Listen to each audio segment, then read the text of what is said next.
Magandang araw po sa inyo, Sir Blair. Lalong-lalo na po sa mga giliw ninyong tagapakinig at taga-suporta sa inyong YouTube channel. Ang kwento pong aking ibabahagi ay nangyari taong 1992. Isa po ako sa inyong masugid na taga-suporta sa inyong YouTube channel. Natutuwa po ako sa mga kwentong ibinabahagi nyo sa araw-araw. Kaya naman, naisip ko rin po na ibahagi sa inyo ang aking kakaibang karanasan tungkol sa mga nilalang na kampon ng kadiliman. Nang mga panahon po kasing yun, ay isa akong sikat na barumbado sa aming baryo sa Sorsogon. Dahil sa pagiging masamang ugali ko at walang respeto sa mga taong nakapaligid sa akin, binigyan po ko ng kakaibang parusa na tuluyang bumago sa takbo ng aking buhay. Kilalanin niyo na lamang po ako sa pangalang Peter. At ito ang aking kwento. Hoy, Rino! Halika nga rito. Anong kailangan mo? Hindi mo ba alam? Lahat ng dumadaan sa tapat ng aming lamesa, kailangan magbigay sa amin ng pambili ng alak.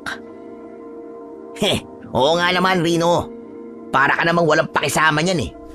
Amin na nga yung dala mong pera. Uy, tamang-tama lang pala ang dating mo. Malapit nang maubos ang laman ng bote ng alak namin eh. Naku, pasensya na kayo, Tulip, Peter. Pero para kay Lolo kasi perang to eh. Pambili ko ng ulam at gatas para sa kanya. Ano sabi mo? Tinatanggihan mo ba kami, ha? Hindi naman sa ganoon, Peter. Kaya lang, talagang wala nang iba eh. Ito na lang ang natira. Para to sa akin, Lolo, na may sakit eh.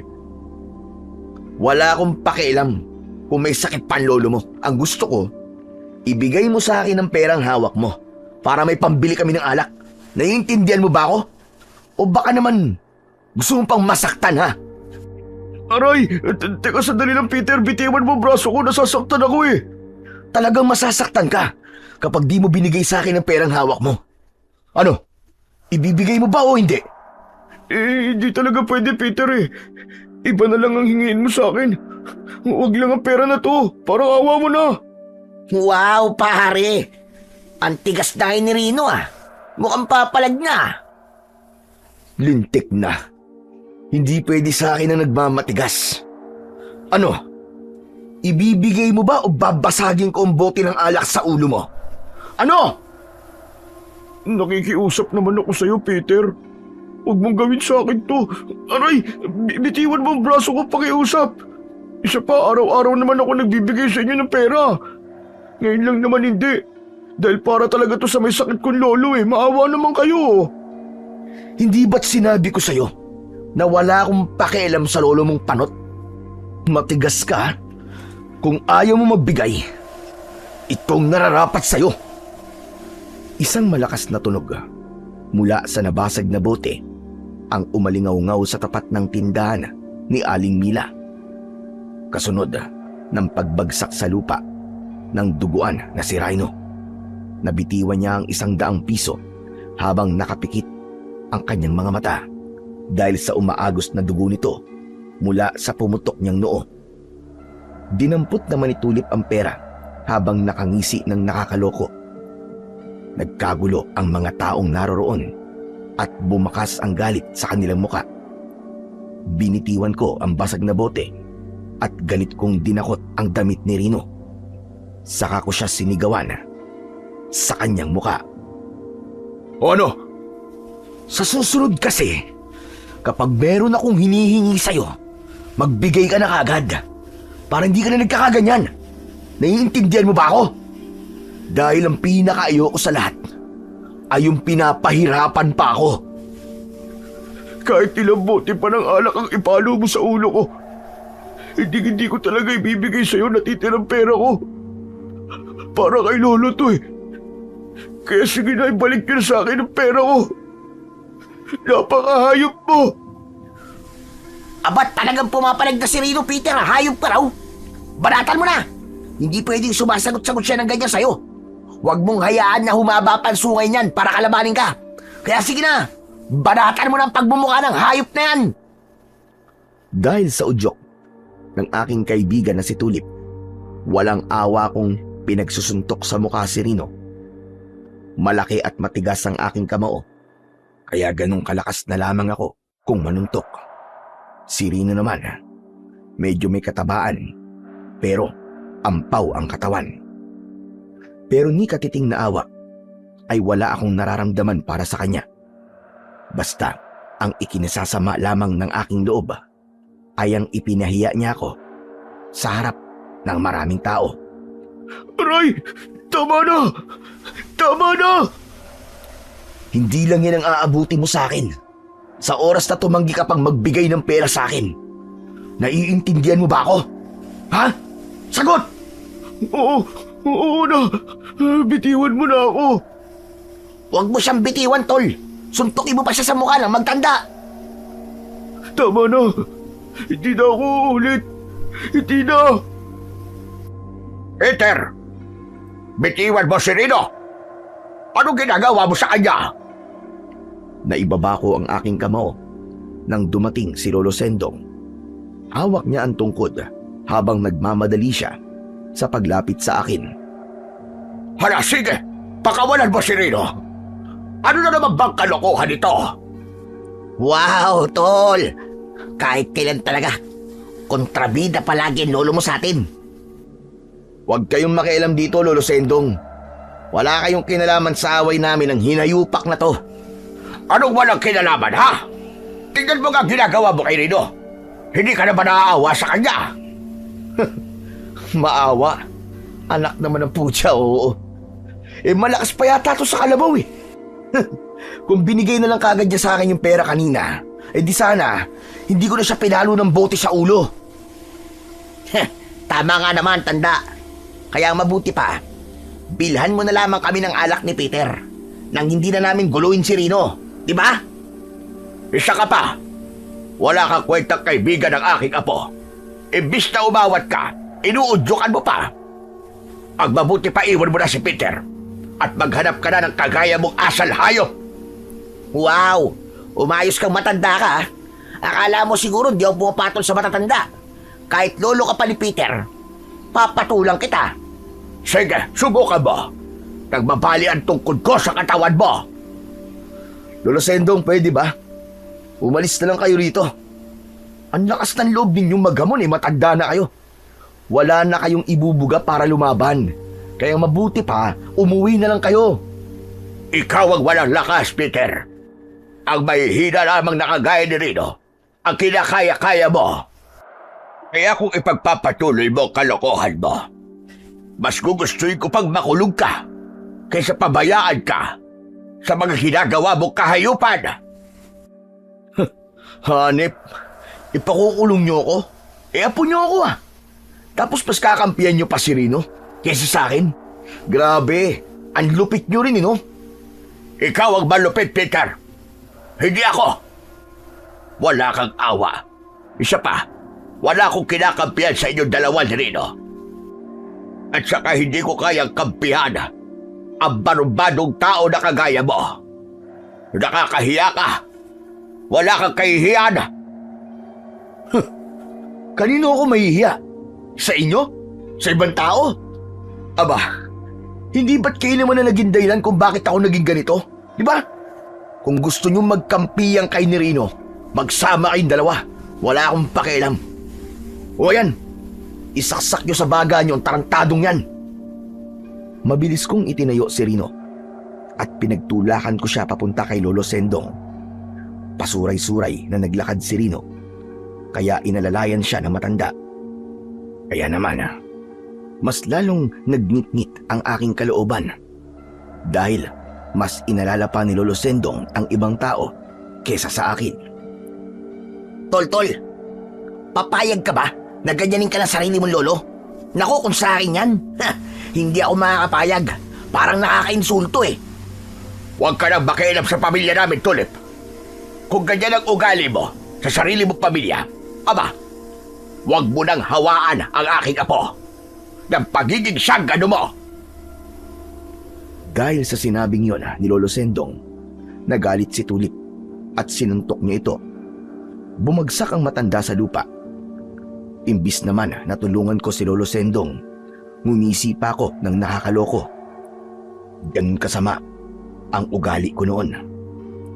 Nakita ko naman na inalalayan siyang tumayo ni Rino. Naku, Lolo Sendong. Ayos lang po ba kayo? Ayos lang ako, Rino. Huwag mo kong alalahanin. Aalalayan ko na po kayong tumayo, Lolo. Pagkatapos alalayan ni Rino si Lolo Sendong, galit siyang sumigaw at dinuro kaming dalawa ni Tulip.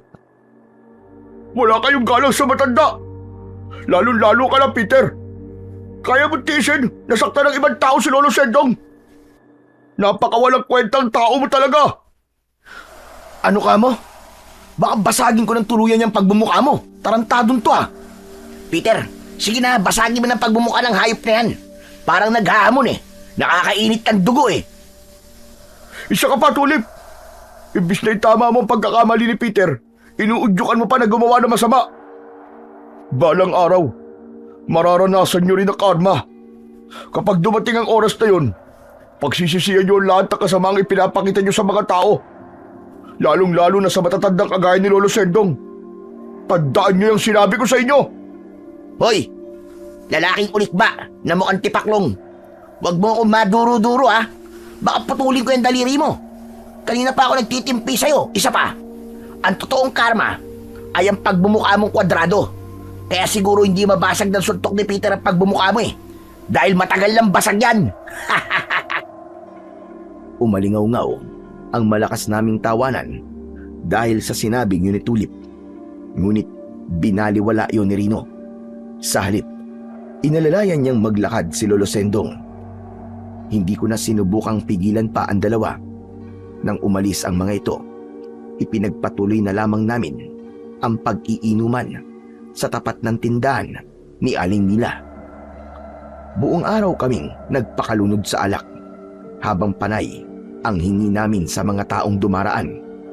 At kapag hindi nagbibigay sa amin ng pera ang mga binuburaot namin, tinatakot namin. Nagbabasag kami ng mga bote. Kaya naman, napipilitan na lamang silang magbigay hanggang sa huling sentimo ng kanilang pera. Pagsapit ng gabi, saka lamang naubos ang aming alak. Pero kahit marami na ang aking naiinom, ayaw pa akong tablan ng alak. Maya-maya pa ay biglang nagsalita si Tulip tungkol sa aking Lolo Sendong. Tol, habang maaga pa, dapat bigyan mo ng leksyon yung lolo mo eh. Alam mo baka isang araw, magising ka na lang, si Rino na pala ang tinatawag niyang apo. At hindi na ikaw. Ikaw rin, sige ka. Mawawalan ka ng lolo. Siya na nga lang ang natitira mong pamilya, di ba? Tapos mawawala pa. Hindi mangyayari yun sa akin, Tol. At sisiguraduhin ko sa'yo na hindi na makakalapit ang Reno na yon kay Lolo Sendong ko. Habang nag-uusap kami ni Tulip, may dumaan na isang lalaki. May dala siyang isang basket na may laman na mga baging at 5 piraso ng isda na hito. Agad akong tumayo mula sa aking inuupuan na bangko at hinarang ko ang lalaki. Hoy, teka, sandali lang. Para yatang gusto kong humingi ng dala mong isda. Mukhang masarap iihaw yan eh. Maaari bang makahingi? Kahit 3 lang. 3 ba ka mo? Nako, 1 piraso lamang ang kaya kong ibigay sa'yo, iho. Meron na kasing may-ari ng mga isdang ito. Ang ibibigay ko sa'yo ay ang ulam ko mismo. Pambira naman yan, oh. Bakit ba lahat na lamang nanginingan ko? Ang daming sinasabi. Hindi naman siya ganoon, iho. Talagang meron lang na nagmamay-ari nito. O ito, kunin mo na. Sa'yo na lamang tong isang isda. Itong pinakamalaking hito kung gusto mo. Sinasabi ng ayaw ko niyan eh. Ang gusto ko, 3. Naintindihan mo? 3. Dala ng aking inis ay tinabig ko ang kamay ng lalaki. Kaya naman, nabitiwan niya ang isda at agad na tinangay ng pusa na kanina pa nakaabang sa aming dalawa. Nako! O yan, tignan mo! Ayaw mo pa kasing tanggapin yung isda eh. Naunahan ka tuloy ng pusa. Ano nga mo? Bakit parang sa tono yata ng pananalita mo eh? Ako pang may kasalanan ha? Akin na ang ibang mga isda. Sabihin mo na lang doon sa may-ari niya kung sino mang Poncio Pilato yon. Nakain na ng mga pusa ang mga isda niya. Kaya akin na yan. Bilisan mo! Hindi talaga pwede eh. At saka sino ka ba? Para bigyan ko ng maraming isda ha? Anak ng putya oh. Hindi mo ba ako kilala ha? Hindi ka siguro taga rito no? Taga rito ko iho. Matagal lang akong nawala dahil kalalabas ko lang ng kulungan. Dahil sa sinabing yun ng lalaki, napatayo sa lamesa si Tulip at umakbay sa akin habang nakangisi, habang nakatingin din sa lalaki. Wow, tol! Magandang pagtripan ang mga nanggaling sa kulungan, di ba? Panibagong karangalan yan para sa tropahan natin. Ano, ang mabuti pa, bigwasan mo lang suntok sa muka nang makilala kung sino ka. Teka, sandali lang naman ha. Ayoko ng gulo. Gusto ko nang umuwi. Kaya't paraanin nyo na ako. Hoy, ikaw. Huwag mo kaming inuutusan ha. Hindi porkit kalalabas mo na ng kulungan, ay akala mo matatakot na ako sa'yo. Hindi pwede sa akin ang titigas-tigas mong yan. Kaya ibigay mo na sa akin ang mga isda. Kung ayaw mong basagin ko ang ulo mo ng boteng hawak-hawak ko. Huwag naman. Nakikiusap ako. Ayoko ng gulo. Pwes, ibigay mo sa akin ang huli mong isda. Dahil kung hindi, malilintikan ka talaga sa akin. Naiintindihan mo? Akin na yan. Teka. Alisin mo ang kamay mo sa basket ko. Nakikiusap ako. Ipaubaya mo na sa akin ang huli kong mga isda. Wala naman akong kasalanan sa inyo ah. Kaya bakit nyo ba ako ginaganito? Kaya nga magkakaroon ka pa lang ng kasalanan eh. Kapag hindi ka nagbigay sa akin. Akin ang basket na to. Akin na! Hinablot ko ang basket mula sa kamay ng lalaki, kaya't nabitiwan niya yon at nahulog sa lupa. Dinampot naman ni Tulip ang nagkalat na mga isda sa lupa. Napakasama nyo. Pinaghirapan kong huliin ang mga isda na yan. Pagkatapos ikukulin nyo lamang sa akin. Hoy, pwede ba? Tumigil ka na sa kakadada mo. Wala akong pakialam kung nahirapan ka sa paghuli ng mga isdang yan. Isinusumpa ko. Magbabayad ka. Ang mga kagaya ninyo ang dapat na pinaparusahan. Hoy! Huwag mo akong pinagbabantaan ha. Tsaka marami na kayong nagsumpa sa akin, hindi lang ikaw. Pero hanggang ngayon, nandito pa rin ako. Buhay na buhay. Baka gusto mong basagin ko tong bote sa pagmumukha mo. Sige. Subukan mo. Subukan mong basagin ang boteng yan sa pagmumukha ko. At hindi ako magdadalawang isip na magpakulong ulit. Kung ikaw rin lang naman ang magiging dahilan ng pagbabalik ko sa kulungan, kayang-kaya kong pumatay ulit. Ikaw pumapatay? Kaya mo yun? Wala sa itsura mo, Chong. Baka nga mamaya niyan eh. Pinagbintangan ka lang na pumatay sa taong naging dahilan ng pagkakakulong mo. Kaya huwag ka lang magmalaki. Ha? Hindi yan uubra sa akin. Eh di subukan mo nang magkaalaman tayong dalawa. Dahil sa sinabing yun ng lalaki, natigilan ako. Hindi naman natiis ni Tulip ang hindi sumali sa aming usapan. Wow, tol! Grabe! Palaban ng isang to, tol! Hindi ako natatakot sa kanya, Tulip. Pwes ngayon, simulan mo nang matakot. Dahil pagsisisihan mo Ang pagkikita nating ito, sinasabi ko sa'yo, papatayin kita. Tandaan mo yan. Ano sabi mo? Papatayin mo ko? Mali pala. Hindi sapat para sa'yo mamatay lang. Ang dapat sa'yo, pahirapan muna ng gusto bago parusahan. Hanggang sa magmakaawa ka. Hanggang sa makiusap ka. Natapusin ko na lang ang buhay mo. Abat, talagang matapang ka. Eto sa'yo. Hindi ko napigilan ang aking sarili. Bigla ko siyang pinalo ng bote sa ulo. Ngunit hindi siya natinag. Matapang siyang tumingin sa akin habang nanlilisik ang kanyang mga mata.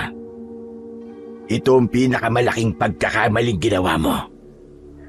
Ang saktan ako. Sige, ibibigay ko sa iyo mga isdang hito. Kung gusto mo, sa'yo na lahat ng mga yan. Pero ang gusto ko, kainin mo lahat. Huwag kang magtitira. Dahil sa sinabing ng lalaki, ngumisi ako ng nakakaloko. Maging si Tulip ay natuwa rin sa kanyang mga narinig. Pambihira naman yan, oo. Ibibigay mo rin naman pala eh. Pinahirapan mo pa tong kaibigan ko si Peter. Ha, ayos. Maraming salamat dito sa mga hito, ha. Hala, sige na. Makakaalis ka na. Tsupi. Aalis na ako. Siguro naman masaya na kayo. Dahil meron kayong tao na ginulo. Teka, ang gusto ko sana, kapag lulutuin nyo ng mga isda, huwag nyong tatanggalin ang ulo. Nariyan kasi ang sustansya niyan. Hoy, huwag mo kaming turuan ha. Alam na namin ang gagawin namin dito. Kami magpapasya kung ano ang tatanggalin at hindi tatanggalin sa parte ng katawan ng isda. Kaya umalis ka na sa harapan ko. At baka hindi kita matansya. Ulo mo pa ang tanggalin ko ngayon.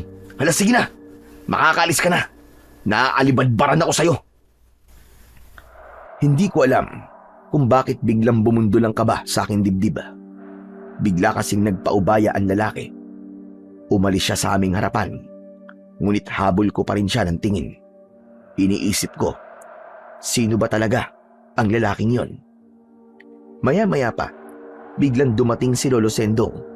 May dala siyang tungkod, kasama ang mga tanod. Yun ang palatandaan na sinusundo niya na ako. Nang makalapit sa akin ang matanda, habol niya rin ng tingin ang papalayong lalaki. Talaga bang wala ka nagkahihiyan, ha? Pati lalaking yon pinagtripan mo. Kinuha mo pa ang kanyang mga nahuling isda. Ang kapal ng mukha mo. Kung ganun, kanina niyo pa pala kami pinapanood. Nung binabalak niyo at nagsama pa kayo ng mga tanod, ipapahuli niyo ba ako sa kanila? Oo. Dahil nakita nila ang ginawa mo kay Osme. Osme pala ang pangalan ng lalaking yon. Teka, huwag niyong sabihin kakampihan niyo na naman ng ibang tao kesa sa akin na sarili niyong apo. Wala akong kinakampihan. At panahon na para putulin niyang lumalaki mong sungay hanggat maaga pa. Layuan mo ang taong yon. Layuan mo si Osme.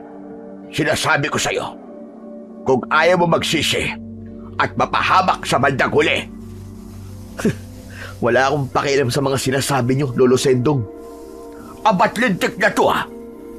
Kung kausapin mo ko parang hindi mo ako lolo. Talagang hindi. Tumabi-tabi nga kayo sa daraanan ko at baka pati kayo isamain sa akin. Talaga bang ganyan ka nakasamang hayop ka? Ay nako, pwede ba? Umalis ka sa harapan ko.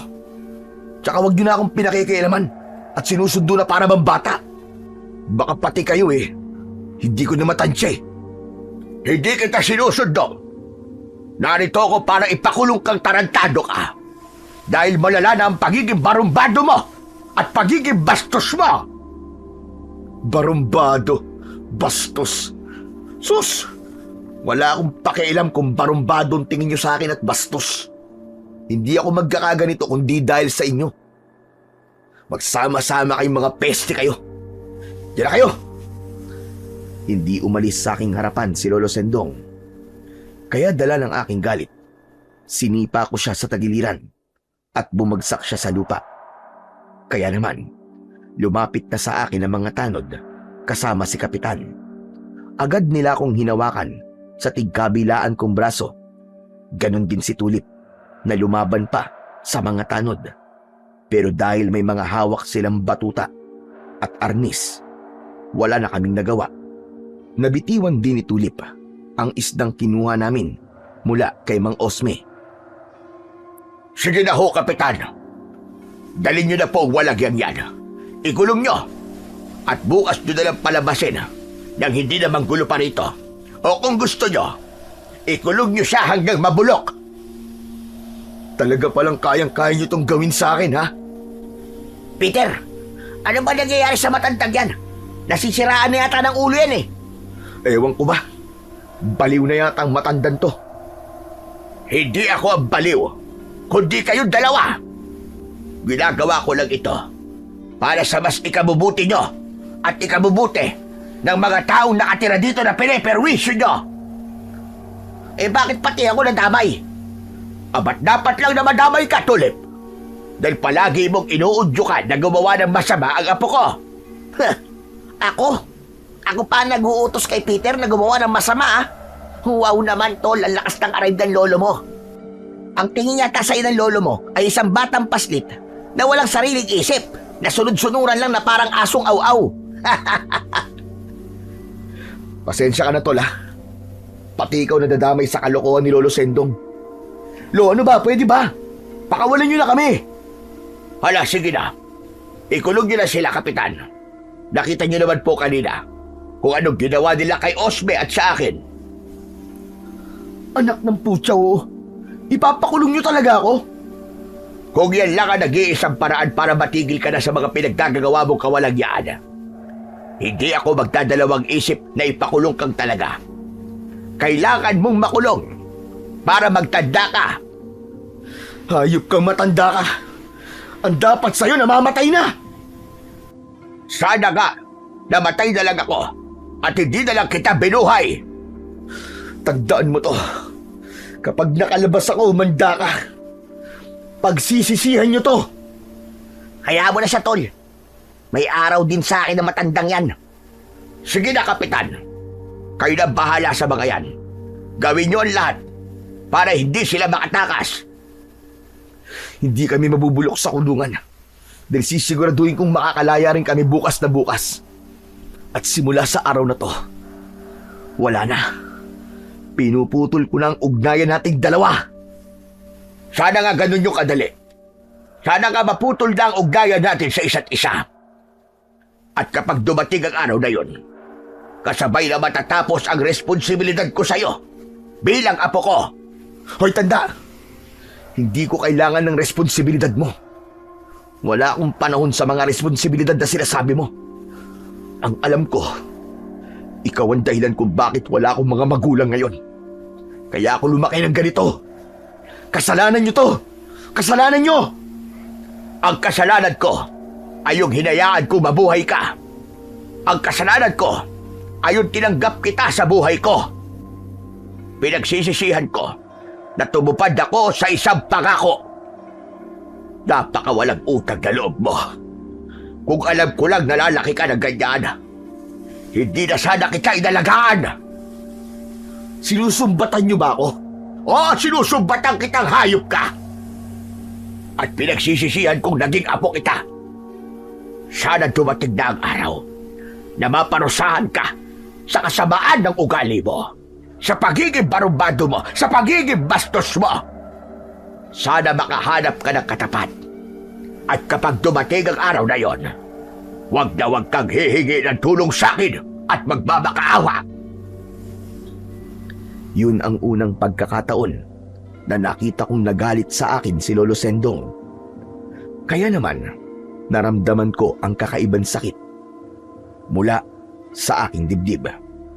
Hala, sige na, Kapitan. Dalhin niyo na mga walang kwentang tao na yan. Tumango si Kapitan Lando kay Lolo Sendong. Kinaladkad kami papunta sa barangay hall.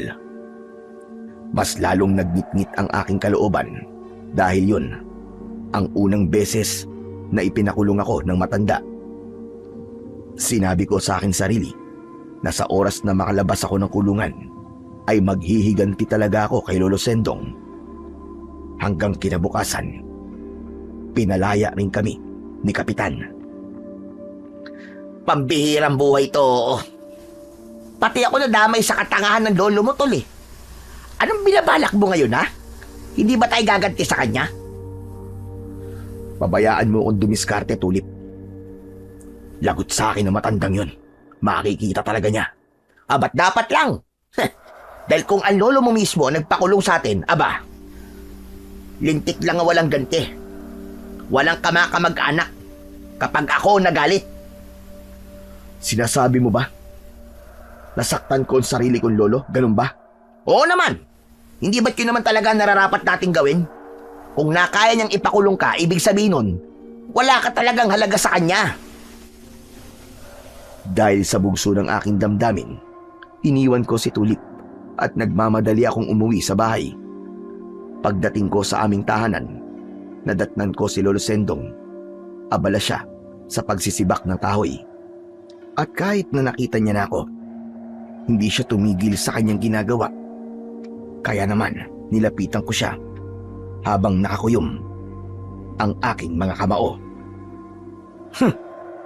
Ang galing nyo rin, no? Umaasta kayo na parang walang nangyari. Wala akong panahon makipagtalo sa'yo, Peter. Tsaka imbis na magalit ka, bakit hindi ka nalang bumalik sa pagtitinda ng mga prutas nang may silbi ka naman kahit papano? Dahil simula ngayon, ikaw na ang bubuhay sa sarili mo. Talaga? Kaya kong buhayin ang sarili ko kahit wala kayo. Alam ko. Kaya nga hindi mo na ako nire-respeto, di ba? Dahil kaya mo na mabuhay nang wala ako. Pagkatapos kong alagaan ka, yan pa ang isusukli mo sa akin? O sa bagay, ayoko na rin namang mag-alaga ng barumbadong kagaya mo. Sinabi nang wag niyo akong tatawaging barumbado eh.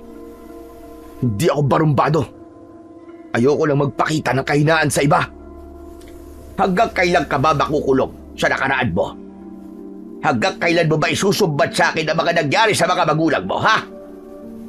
Hindi pa ba sapat sa'yo na kaya sila namatay ay dahil din sa'yo? Dahil ikaw ang iniligtas ko mula sa mga aswang na undin. Aswang. Puro na lang kayo aswang. Yan na lang palagi ang bukang bibig nyo. Huwag nyo na akong lokohin, Lo. Hindi ako tanga. At matanda na ako. Alam ko kung ano ang kwento tungkol sa mga aswang. At alam kong kwento lang yun ng mga matatanda na kagaya ninyo. Na panakot sa mga bata. Kung ayaw mo maniwala, wala na akong magagawa. Ngunit sana dumating ang araw na magising ka na sa katotohanan dahil lahat ng ginagawa kong ito ay para sa'yo. Kung minsan, sinasabi ko sa aking sarili, sana namatay na lang ako. Nang hindi ko nakikita at nararamdaman kung ano ang sakit ng ginagawa mong pagtrato sa akin. Palagi nyo na lamang pinamumukha sa akin na masama ako. Bakit? Hindi ba't yun naman talaga ang totoo? Kung bastusin mo ko ay ganun na lamang. Binitiwan ni Lolo Sendong ang hawak niyang palakol at pumasok siya sa loob ng aming bahay. Dahil naman sa masama ang aking loob, sinundan ko siya hanggang sa loob ng kanyang silid at nakipagtalo pa rin sa kanya. Hindi pa tayo tapos mag-usap, Lolo Sendong. Itong tatandaan nyo. Gagawin ko kung ano ang gusto ko at hindi nyo ako mapipigilan. Kaya sa susunod, na ulitin nyo pa ang pagpapakulong sa akin, kakalimutan ko talaga na lolo ko kayo. Matagal mo na kinalimutan na lolo mo ko, Peter. Magmula nang magkaganyan ka. Kayong may gawa nito sa akin. Hindi ako may gawa niyan sa'yo, kundi ikaw mismo. Alam mo sa sarili mo na minahal kita. Pinalaki kita ng maayos at inaruga. Pero bakit nagkaganyan ang ugali mo?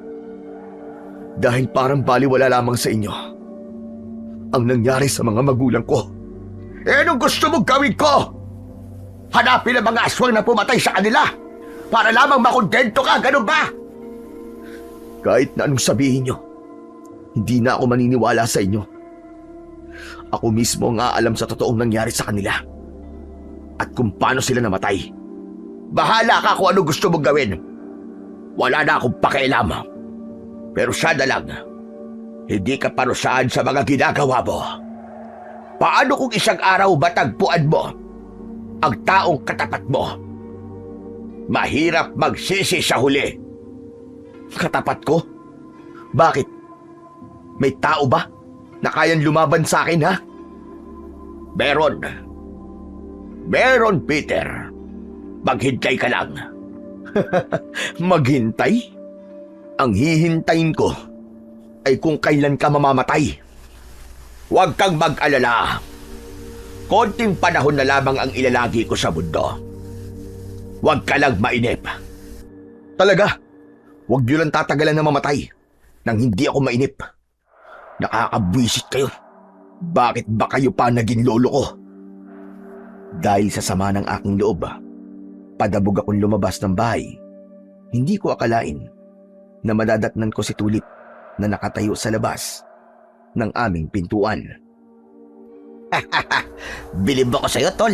Tama lang ang ginawa mo. Biruin mo, ipinakulong ka niya at idinamay pa ako. Salamat, tol. Salamat sa papuri. Talagang hindi pwede sa akin ang mga ganong klase ng ugali ng matatanda. Ang tanda-tanda na eh. Wala pang pinagkatandaan. Hehe, sinabi mo pa. O paano? Anong plano mo ngayon? Ano pa ba? Eh di gagala. Dating gawi. Lalaklak hanggang sa makatulog tayo. May alam ka ba na dapat nating pagtambayan, ha, tol? Yun nga eh. Wala eh. Ano kaya kung pumunta tayo sa Kakahuyan para maiba naman yung paligid natin? Aba, ayos yun ah. Sige, sige. May alam ako na pwede natin pagtambayan doon. Pero bago yun, humanap muna tayo ng mapagkukunan natin ng alak tsaka pulutan natin. Ayos! Akong bahala ron. O paano? Tara na! Dahil abala ko sa pakikipag-usap kay Tulip, hindi ko namalayan na nasa likuran ko pala si Lolo Sendong. Hoy, Tulip! Saan mo na naman balak dalhin si Peter, ha? Hoy, tanda! Huwag mo akong pinakikialaman, ha? Baka nakakalimutan mo may atraso ka pa sa akin. Layuan mo ang apo ko. Bingi ba kayo? Si Peter ang nag-aya sa akin, di ba? Hindi ako. Kaya bakit ko siya lalayuan? Lolo Sendong, pwede ba? Wala na tayong pakialamanan sa isa't isa, di ba? Tara na nga, tol. Sinisira lamang na matandang yan ang araw ko eh. Inakbayan ko si Tulip at naglakad na kami papalayo kay Lolo Sendong. Kahit tinatawag niya ang aking pangalan, diretso lang kami sa paglalakad. Pagkatapos ay tinahak namin ang daan papunta sa tindahan ni Aling Mila. Ngunit pagdating namin sa tindahan ng ginang, agad naming natanaw si Rino. Anak naman ng putya, oo. Sa dinami-dami ng makikita natin pagbumuka sa lugar na to, ang mukha pa ng tarantadong yun ang makikita natin. Malalaki ang hakbang ng aking mga paa na nilapitan ko si Rino. Kinwelyuan ko agad siya sa damit. Hindi ba't ang sabi ko sa'yo? Huwag kang haharang-harang sa daraanan ko, ha? Dahil ayoko nang makita ang pagmumukha mong hayop ka. Teka, sandali lang. Ano ba talagang kasalanan ko sa'yo, Peter? Wala naman akong ginagawa masama sa'yo, ah. Ikaw pa nga may atraso sa akin, di ba? Atraso? Pambihira. Wala akong atraso sa'yo. Ang gusto ko, huwag mong ihaharang ang pagbumukha mo sa akin. Kung tutusin, ikaw talaga ang may atraso sa akin. Wala akong atraso sa'yo. Ikaw lang tong galit na galit sa akin, eh. Peter, sandali. May naisip akong paraan para makabayad ng atraso sa atin si Rino. Ano kaya kung siya na lamang ang hingan natin ng pambili ng alak? Hindi ba't pinahirapan tayo niyang kahapon? Wala akong pera, Tulip. Mangungutang lang ako ng bigas kay Aling Mila. Huwag mong sabihin bibiguin mo na naman ako, ha? Pasensya ka na talaga, Peter. Pero wala talaga akong maibibigay sa iyo eh. Wow, tol.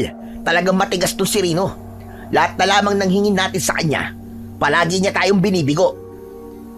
Dahil sa sinabing ni Tulip, sinakal ko ang leeg ni Rino. Magbibigay ka ba o hindi? Baka gusto mong dagdagan ko pa ang sugat mo sa ulo. Ang kulit mo rin naman eh, no? Sinabi ko na nga wala akong pera eh. Aba, pumapalag ka na, ha? Ano ba talaga ang problema niyo sa akin? Bakit ako na lang palagi ginugulo niyo? Bitiwan mo leg ko. Nasasaktan ako. Hanggat hindi ka nagbibigay ng alak, hindi kita bibitiwan. Sige na, bilhan mo na ako ng alak kay Aling Mila. Kung wala kang perang pambili, edi mangutang ka. Bilisan mo, at sabayan mo na rin kaming uminom. Patulak kong binitiwan ang leeg ni Rino. Halos masubsob siya sa mga tinapay na nakadisplay sa tindahan ni Aling Mila. Pero hindi agad siya sumunod sa utos ko. Kaya naman, binatukan ko siya ng malakas. At dahil doon, ay napilitan siyang mangutang ng alak kay Aling Mila. Ilang saglit pa ang lumipas, ay binigyan ito ni Aling Mila ng alak at pulutan na chichirya. Oh, ayan ang alak niyo. Pwede na ba akong umalis? Sandali lang, hindi ka pa pwedeng umalis. Di ba sabi ko, samahan mo muna kaming uminom ni Tulip? Hindi ako umiinom ng alak. At saka, kung umiinom man, hindi ako makikipag-inuman sa mga kagaya niyo. Kaya nga makipag-inuman ka sa amin para mas masaya. Ikaw rin. Bihira pa naman magaya ng inuman si Peter sa ibang tao. Baka magsisi ka. Sige na, Rino. Para sa oras na maubos ang alak, ikaw ulit ang mangungutang para sa amin. Hindi ka maaaring umalis hanggat hindi kami nalalasing. Sinasabi ko naman sa inyo na hindi ako umiinom ng alak eh. Isa pa wala nga akong pera. Inutang ko lang yan kay Aling Mela, di ba alam niyo naman yon? Wala akong pakialam. Basta't umupo ka. Upo! Wala nang nagawa si Rino nang ipagdukdukan ko siya sa upuan. Habang si Tulip naman ay nagbukas ng alak para sa amin. Isang nakakalokong ngisi ang sumilay sa labi namin ni Tulip. Maya-maya pa ay tumabi ako sa upuan ni Rino at inakbayan ko siya ng mahigpit. Kung ganyan ba naman palagi, di magkakasundo tayo. Palagi mo na itong gagawin, Rino. Hala, sige na. Uminom ka na ng alak. Peter, please lang tigilan mo na ako. Pag sinabi kong uminom ka ng alak, uminom ka. Ano? Iinom ka ba o hindi? Dahil kung hindi, magwawala ako rito. Maraming madadamay, sige ka. Oo nga naman, Rino.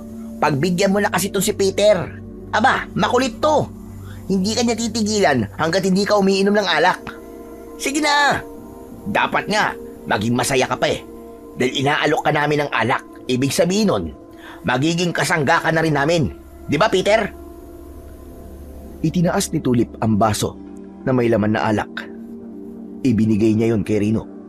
Walang nagawa ang binata, kundi ang tanggapin ang baso at napilitan siyang inumin yon. Yan, ganyan nga. Nang masaya tayo pare-pareho dito. At dahil sa sobrang saya ko ng mga sandaling yon, hindi ko namalayan kung gaano nakarami ang naiinom naming alak. Lahat ng mga yon ay galing kay Rino. Inutang niya sa tindahan. Nawala ang galit ko sa kanya at napalitan ng tuwa dahil sa wakas, meron nang magsusuporta sa amin ng alak.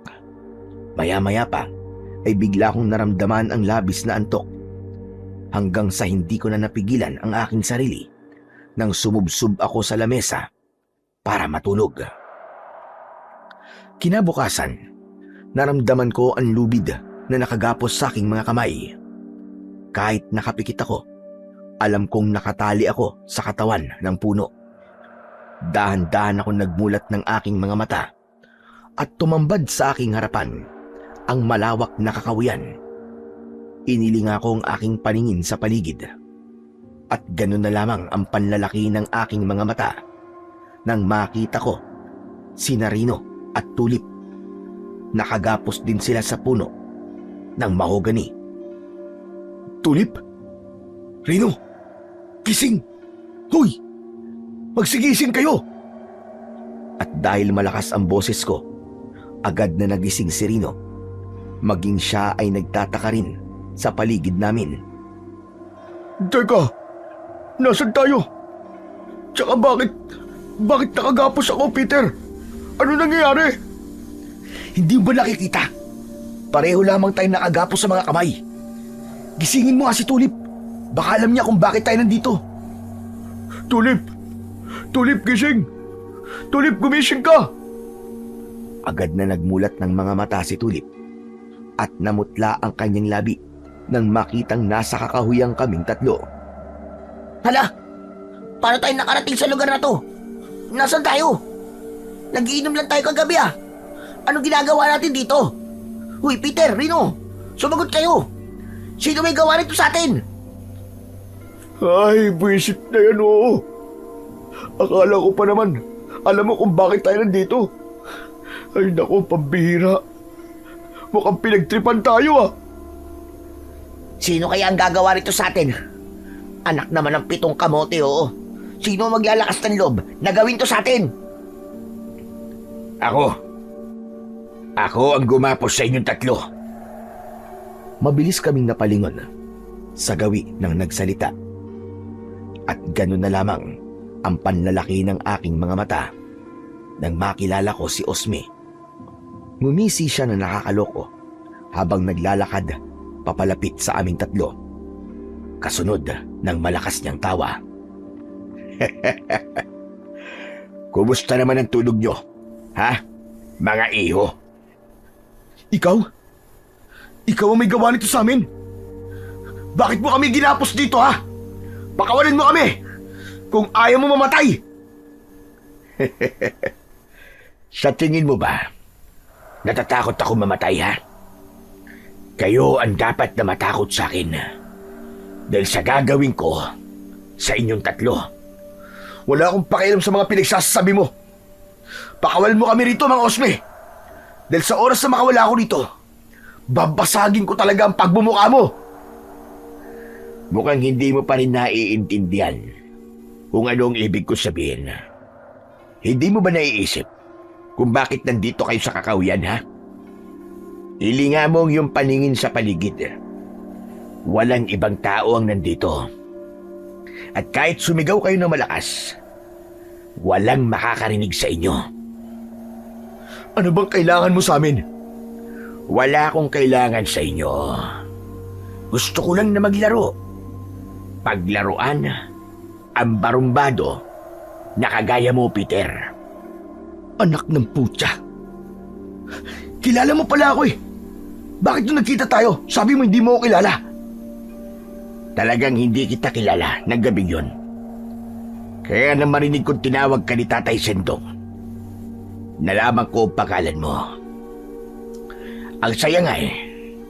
Ang saya ninyong panoorin habang kinakaladkad kayo ng mga tanod para ikulong. Hoy, mga Osme, huwag ka na magpaligoy-ligoy pa. Ano ba talaga kailangan mo sa amin, ha? Nalimutan niyo na ba sinabi ko? Di ba sabi ko ay babalik ako at parurusaan ko kayo? Hindi sapat ang kamatayan lang. Kailangan niyo munang pahirapan. Tol, banata mo na yan. Basagin mo na ang pagbumuka lang, hayop na yan. Teka, sandali lang. Peter, Tulip, huminahon muna kayo, pwede ba? Dapat makiusap kayo na pakawalan tayo rito. Hindi yung kayo pa yung matapang. Hindi na madadala yan sa pakiusapan, Rino. May masama talaga siyang balak sa ating tatlo. Mabuti naman at alam ninyo. Wala rin akong awa sa mga kagaya nyo na sakit ng lipunan.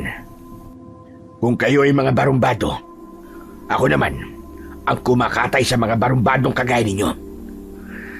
Teka, siya nga pala. Kumusta naman ang lasa ng isda ko? Hindi namin napakinabangan yun. Sayang naman. Hindi nyo napakinabangan. Kaya pala hanggang ngayon ay buhay pa kayo. Hindi nyo natikman kung gaano kasarap ang laso na nasa ulo ng isda. Akala ko pa naman, humihina lang kakayahan ko dahil hindi tumalab sa inyo ang lason. Lason? Ibig mo sabihin may lason yung isdang binigay mo? Aba, oo naman. May dala akong tubli ng gabing yun. Di ba? Kawawa naman yung pusa na tumangay sa hito. Siya lamang ang namatay. Hayop ka! Balak mo talaga akong patayin, ano? Ikaw naman talagang makulit, hindi ba? Hindi ko ibinibigay sa iyong isda. Pero mapilit ka eh. Isa pa, hindi ito tungkol sa lason. Narito kayo para ipatikim ang parusa ko sa inyo. Ang daming pansat sa tayop ka. Pakawalan mo kami rito nang makita mo ang hinahanap mo. Hindi kita pakakawalan, Peter. At lalong hindi ko tatanggalin ang mga gapos ninyo sa inyong mga kamay. Hanggang sa pagsapit ng gabi. Gusto kong makita ninyo ang mga nilalang na naninirahan dito sa kakauyan. Alam niyo bang sa gagawin kong ito ay mawawala ang katapangan nyo? Ipapain ko kayo sa mga aswang na undin. Hayop ka! Ano bang pinagsasasabi mo? Nababaliw ka na! Matagal na akong baliw, tanga. O ano? Natatakot ka na siguro, no? Aba, dapat lang. Pakawalan niyo ako rito, Mang Osme. Wala naman akong atraso sa inyo eh. Wala akong kasalanan. Hindi na. Damay ka na rin dito. Anong gagawin niyo sa amin? Tsaka, bakit naglalagay kayo ng mga isda na hito sa pano namin? Ano ba binabalak niyo? Kagaya na sinabi ko, kayong tatlo ang magiging paing ko sa mga aswang na undin. Matagal na silang namiminsala sa baryo natin. Para naman may pakinabang ang mga katawan nyo. Kalukuhan ng aswang na undin. Huwag mo kaming pinaglololoko. Kapag nakita mo na ang aswang na undin, sisiguraduhin kong maniniwala ka na. Matagal na silang pumapatay ng mga tao na inililihim naman ng magaling ninyong kapitan. Teka, sandali lang. Sandali! Ano bang gagawin niyo sa baging na yan, ha?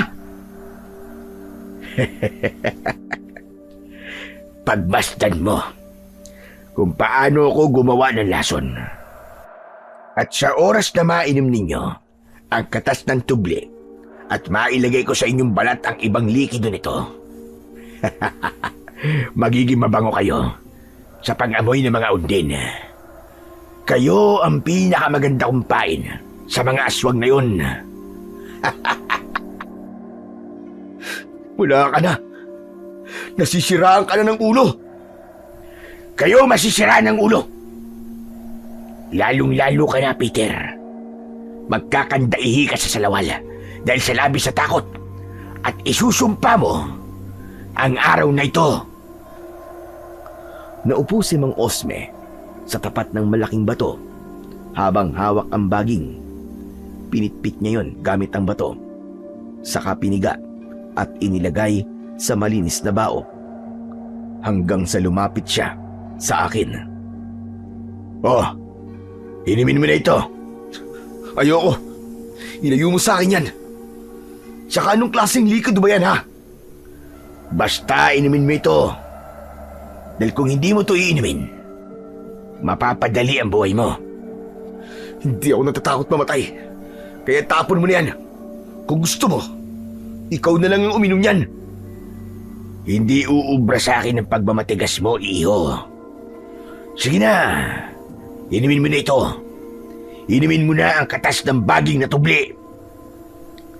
Sapilitan akong pinainom ng likido ni Mang Osme. Piniga niya ang aking panga kaya napilitan akong ibuka ang aking bibig. Kasunod ng pag-ipit niya sa aking ilong. Kaya sa paghigop ko ng hangin, isinabay niya ang likido mula sa bao. Nalasahan ko ang pait nun at gumuhit yon sa aking lalamunan hanggang sa dibdib, papunta sa sikmura. Bigla kong naramdaman ang pag-init ng aking katawan. Kaya naman, mas lalong nagpumiglas si Rino at Tulip dahil sa labis na takot. Anong ipinainom mo sa kaibigan ko, ha? Anong pinainom mo sa kanya? Pakawalan mo na ako, Mang Osme, para kawa mo na. Wala naman akong kinalaman sa gulo niyo eh. Huwag kayong mainip. Iinom din kayo nito. At hindi ko kayo pakakawalan. Ano ba pinainom mo sa akin, hayop ka? Bakit ganito ang pakiramdam ko? Bakit ang init? Ang tawag sa likido na ipinainom ko sa'yo ay lason na tubli. Yan ang isang uri ng baging na may katas na nakakalason at madalas ay ginagamit sa panguhuli ng mga isda. Ang epekto niyan sa isda ay kamatayan. Ngunit sa tao, iba ang epekto niyan. Ano? Anong epekto? Sabihin mo. Anong epekto nito sa mga katawan namin? Magiging isa kang ganap na aswang na undin. Walang ibang lunas, kundi ang patayin ng kapwa mo aswang. Makakawala ka lang sa pagiging aswang mo kapag nakuha mo na ang mutya ng kanilang pinuno. Yun ay kung makakaligtas ka pa sa gagawin ko sa'yo. Di kaagad ako nakapagsalita. Lalo na nang lumapit si Mang Osme, kina Tulip at Rino. Pinainom niya rin ang mga ito ng katas ng tubli. Halos masuka sila sa mapait na lasa nun. Kasunod ng pagpapahid niya ng katas sa aming mga balat, ramdam na ramdam ko ang anghang ng tubli na lalong nagpainit sa aking balat. Hindi ka magtatagumpay sa mga binabalak mo, hayop ka! Nagtagumpay na ako, Peter. Dahil sa oras na umepekto ang lason sa katawan mo, maninikip ang dibdib mo. Mahihirapan kang huminga at manginginig ang buong katawan mo. Pero bago yun, mararanasan mo munang maging isang halimaw na kakain ng hilaw na karne. At sa kabilugan ng buwan, na hindi mo pa nakukuha ang mutya ng pinuno nila, mamamatay ka. Mamaamatay kayong tatlo. Hindi! Hindi totoo yan! Hindi totoo yan! Bawiin mo sinabi mo, Mang Osme! Wala akong kasalanan sa inyo! Bakit pati ako nadadamay dito? Hayop ka! Anong kabaliwan ang ginawa mo sa aming tatlo? Bawiin mo, lason! Tigilan mo to! Sorry, pero hindi na yan mababawi.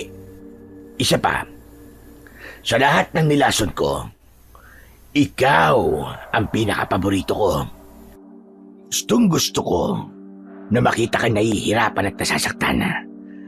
Dahil naaalala ko sa iyo ang walang yakong ama na naging barumbado rin sa baryong ito.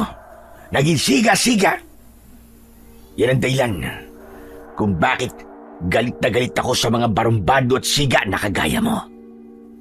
Sige na, iiwan ko muna kayo rito. Hindi na hinintay ni Mang Osme na magsalita ako at agad na siyang umalis sa aming harapan. Pagsapit ng gabi ay mas lalong bumundol ang kaba sa aking dibdib. Hoy! Hindi ba kayo gagawa ng paraan para makatakas tayo dito? Hihintayin nyo na lamang ba na dumating ang nilalang na sinasabi ni Mang Osme? Sos! Baka naman pinaglolo ko lang tayo na si Raulong yun eh. Parang baliw na eh. Isa pa, wala namang aswang sa baryo natin ah. Peter, Tulip, sa tingin ko hindi siya nagbibiro. Nasa panganib talaga tayong tatlo. At ang nilalang na sinasabi niya, sa palagay ko ay totoo yun. Totoong may undin sa baryo natin. Ano ba sinasabi mo, Rino? Totoo mga aswang na undin. Matagal na silang namiminsala sa ating baryo. Matagal na silang itinatago ni Kapitan upang hindi magdulot ng kaguluhan sa mga tao. At ang ginawa ni Mang Osmi kanina ay isang taktika para mahuli niya ang mga aswang sa pamamagitan natin. Teka, sandali lang. Sinasabi mo bang balak talaga ni Mang Osme na ipain tayo sa mga aswang na undin, ganun ba? Oo, ganun na nga. Kaya kailangan natin makatakas bago pa dumating ang mga undin. Sabay-sabay nating ikiskis ang lubid sa kahoy para maputol. Pilitin natin! Sinimulan ni Rino ang naisip niyang paraan para makatakas. Ganon din ang ginawa naming dalawa ni Tulip. Pero bigla kaming natigilan nang marinig namin ang kakaibang huni ng palaka mula sa madilim na bahagi ng kakahuyan. Teka, sandali! Ano yun? Narinig niyo ba yun? Naririnig niyo ba yung ingay na yun? Napahinto ako sa pagsasalita nang biglang may lumuksong nilalang sa aking harapan.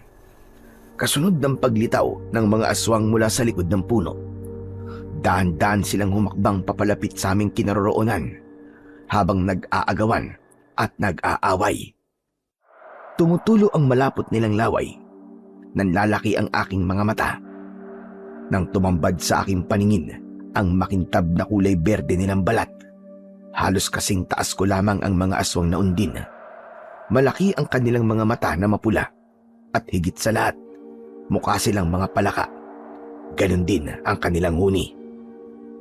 Anak ng putya! Anong klaseng nilalang ang mga yan? Yan ba ang aswang na undin, Harino?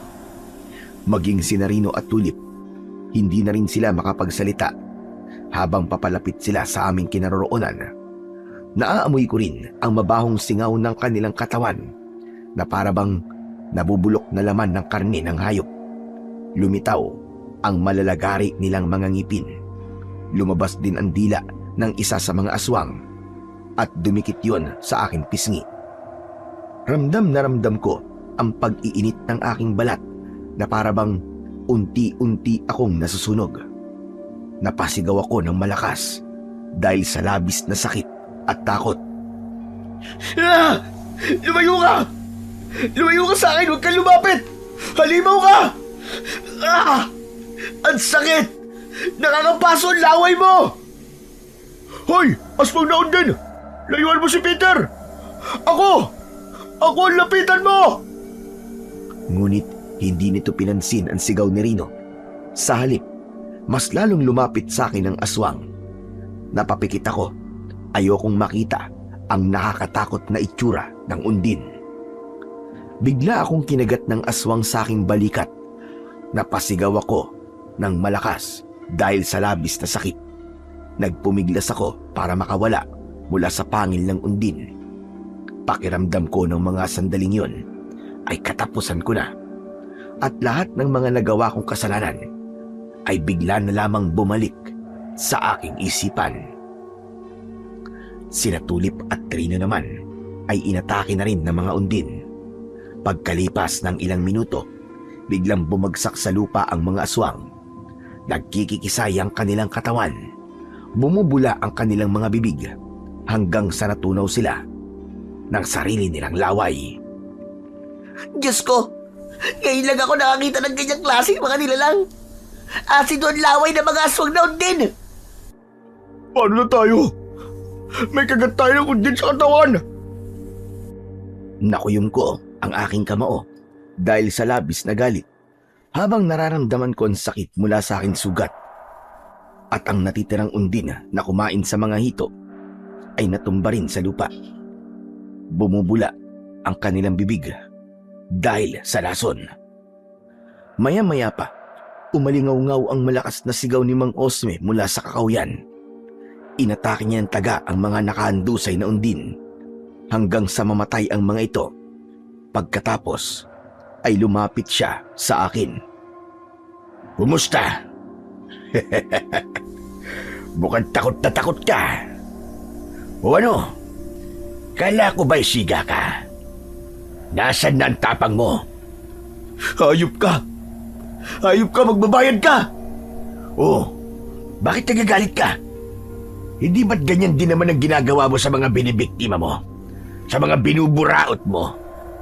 Kahit nakikiusap sila, hindi mo pinapakinggan. Magpasalamat ka dahil hindi ka pa nilalapa ng mga aswang na undin. Nasisiraan ka na ng ulo. Alisin mo ang lason sa katawan ko! Kung gusto mong mawala sa katawan mo ang lason, ubusin mo ang lahi ng mga aswang na undin. Ano palagay mo sa akin, tanga? Na maniniwala sa'yo? Ginagawa mo ba to para paghigantihan ako? Sabihin mo! Hindi ko to ginagawa para lamang makapaghiganti sa'yo. Ginagawa ko to para turuan ka ng leksyon. Isa pa, gusto kong magkaroon ka ng pakinabang sa baryong ito. Tumigil ka! Hindi ka guro para magbigay sa akin ng leksyon! Tol, banatan mo na yan, Tol! Banatan mo na yan! Tumigil ka, Tulip! Isa ka ba? Kung hindi dahil sa mga panguudyok mo sa akin, hindi tayo mapahamak. Sana, naniwala na lang ako kay Lolo Sendong. Naniwala na lang sana ako sa mga payo niya. Nagsisisihan ba kayong dalawa? Pareho lang naman kayo may kasalanan. Isa pa, hindi naman ako kasali sa problema niyo ah. Bakit pati ako nadamay? Huli na para sa pagsisisi. Sa susunod na pagdating ng mga aswang na undin, hindi na kayo makakaligtas. O siya, sige na. Aalis na ako. Hanggang sa muli natin pagkikita. Adios. Pagkasabi ni Mang Osme, umalis na siya sa harapan namin. Mabilis siyang tumakbo papalayo hanggang sa tuluyan na siyang maglaho sa aming paningin. Dahil doon, nagkaroon kami ng pagkakataon para ipagpatuloy ang naudlot naming pagtakas. Pagkalipas ng ilang minuto, naputol ni Rino ang kanyang lubid.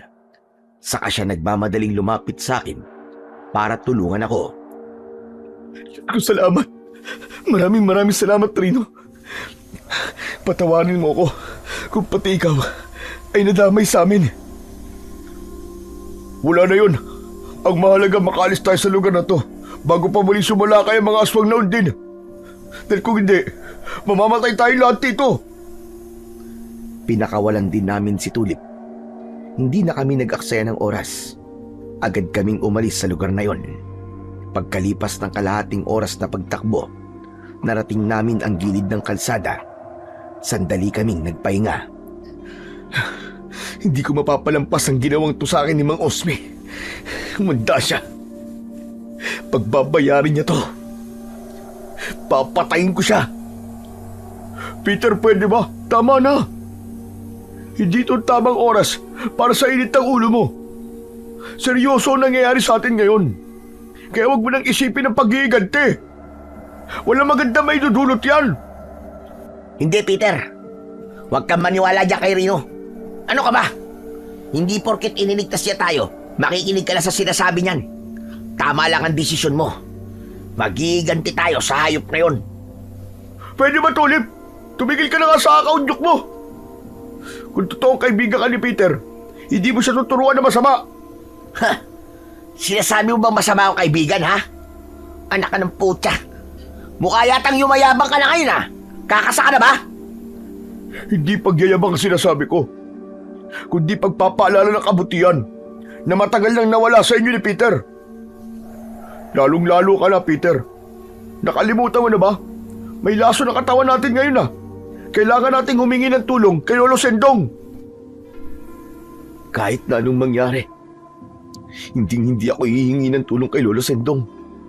Dahil sa kanya, Kaya ako nagkaganito. Walang kasalanan si Lolo Sendong. Wala siyang ibang hinangad, kundi ang kabutihan mo lang. Hindi ko sinagot ang sinabing yon ni Rino at nagpasya akong tumakbo ng mabilis paalis sa lugar na yon. Dumiretso ko sa bahay namin ni Lolo Sendong habang sina Tulip at Rino naman ay umuwi rin sa kanilang tahanan. Kaya lang, bago pa ako makapasok sa loob ng aming bahay, biglang nanikip ang aking dibdib. Hindi ako makahinga habang nanlalabo ang aking paningin. Gumapang ako sa hagdan. Sakto naman na lumabas si Lolo Sendong at nakita niya ako sa ganong kalagayan. Apo! Diyos ko po, ano nangyari sa'yo? Teka, bakit ganyan ang itsura mo? Bakit may paso ka sa iyong pisngi? Ba't malalim din ang sugat mo sa balikat? Diyos ko po, saan ka ba nanggaling? Lumayo ka! Wala kang may tutulong sa akin. Umalis ka sa harapan ko! Peter, hindi kita maaaring iwanan sa ganyang kalagayan mo. Huwag na nga kayo magpanggap na parang bang nag-aalala kayo sa akin. Basta lumayas na kayo sa harapan ko. Dahil kung hindi, baka mapatay ko lamang kayo. Hindi ako aalis dito kahit na ano mangyari. Hala, sige, tumayo ka. Aalalaya kita makapasok sa bahay natin. Gagamutin ko ang sugat mo sa balikat. Akma sanang aalalayan ako ni Lolo Sendong, pero umiwas ako sa kanya. Mabilis akong tumayo at itinulak ko ang matanda. Agad akong pumasok sa loob ng aking silid. Pagkatapos nun, ay isinarado ko ng mabuti ang pinto.